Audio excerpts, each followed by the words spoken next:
Selamat datang di Ditra Channel dengan berbagai cerita horor dan mistik.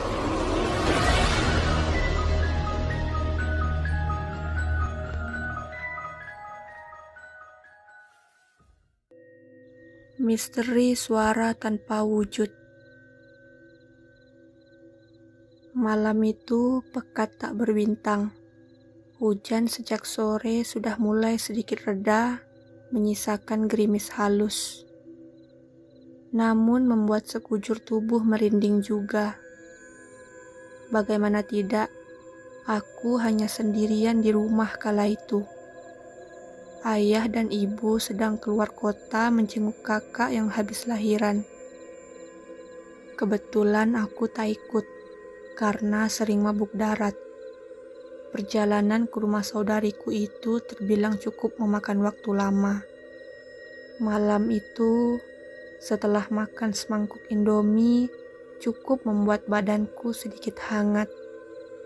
Makanan penggugah selera itu selalu menjadi makanan pengusir dingin kala malam tiba dengan segudang hawa dingin yang mencekam. Musim hujan selalu membawa berkah bagi Mpok Lin, penjual Indomie langgananku di sudut jalan depan. Stok jualannya selalu laris olehku, pecinta mie kaldu. Setelah habis melahap semangkuk makanan andalan, segera bergegas ke ruang belakang rumah. Membawa mangkuk ke wastafel dapur, mencucinya dengan beberapa perabot yang tadi kupakai memasak. Suara keran air mengisi keheningan dapur.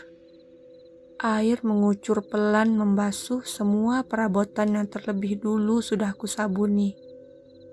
Lalu meletakkannya di dalam keranjang, tempat menitiskan sisa-sisa air bilasan.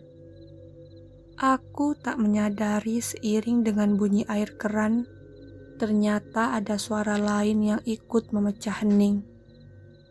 Bulu kudukku tiba-tiba merinding, tetapi kupikir itu hanya desir angin yang masuk di celah-celah ventilasi. Setelah menyelesaikan aktivitas mencuci piring, aku segera mematikan keran dan keluar dari ruang dapur. Mumpung sendiri, tak lupa kuraih toples cemilan di atas meja dapur, berisi kerupuk bawang kiriman saudara kakak laki-lakiku dari pulau seberang. Melangkah menuju ruang tengah, tiba-tiba aku mendengar suara dengkuran. Aku menoleh ke belakang. Suara siapa itu? Bukankah aku cuma sendiri di rumah? Tak habis pikir, kembali kulangkahkan kaki. Namun suara itu terdengar lagi. Mungkin gesekan sendal jepitku di lantai yang mengeluarkan bunyi itu. Toh, tadi waktu menoleh ke belakang, tak ada apapun yang mencurigakan. Jendela dan pintu telah kututup rapat. Malah sudah kukunci double, biar lebih aman. Aku tak menghiraukan bunyi-bunyi itu lagi. Masa bodoh? Masa aku harus takut? Ini kan rumahku.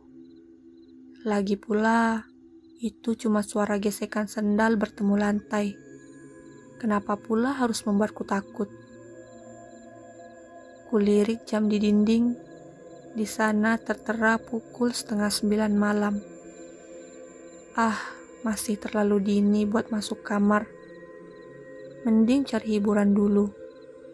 Kuraih remote TV menyalakan benda pipih berukuran besar itu.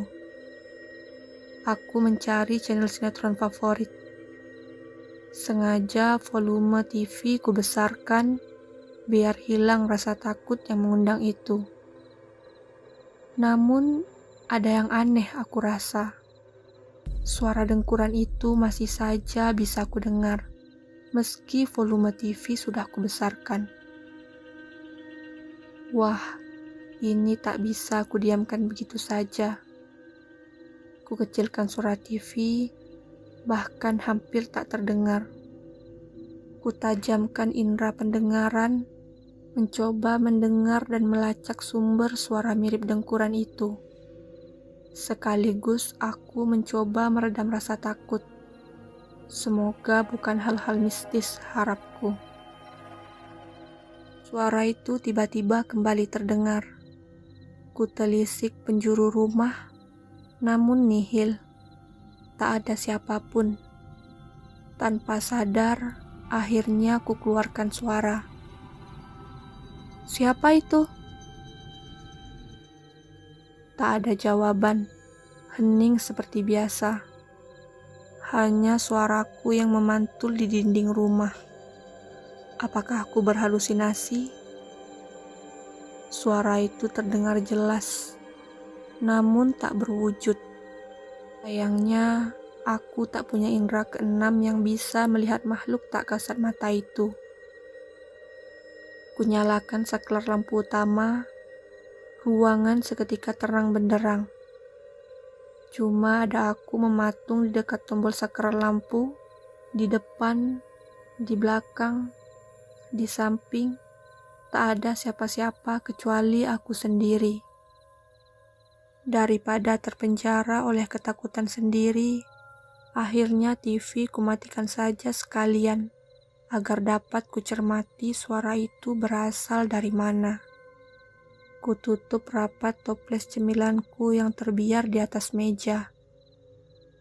Kuputuskan masuk ke kamar saja setelah terlebih dahulu mematikan lampu saklar utama. Setidaknya di dalam kamar ada rasa aman yang terasa.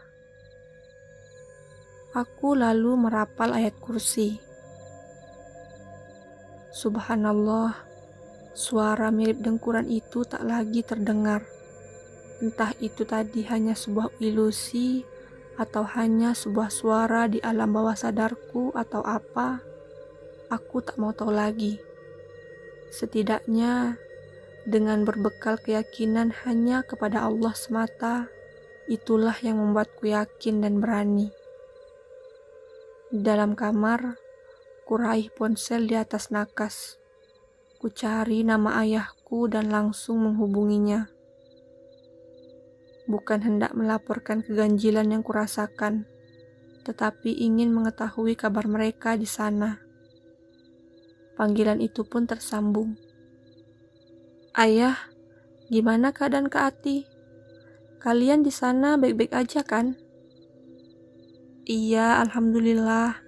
Kami semua di sini baik-baik aja. Kamu di rumah gimana? Nggak takut sendirian kan?" "Nggak kok ya. Ini udah di kamar, mau tidur. Salam buat semuanya ya." Kuakhiri percakapan via ponsel itu dengan salam.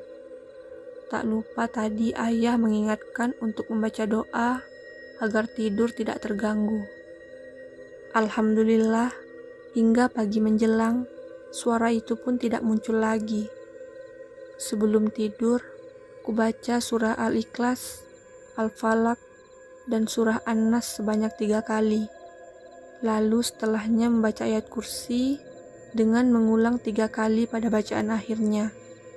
Kemudian, tak lupa membaca doa tidur dan menyapu seluruh badan.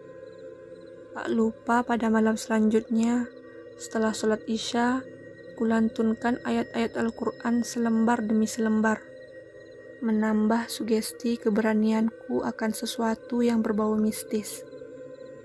Itulah yang membuatku berani tinggal di rumah meski sendiri. Berani tidur sendiri tanpa takut dengan apapun. Karena aku hanya berserah diri pada Sang Ilahi, pencipta semesta alam.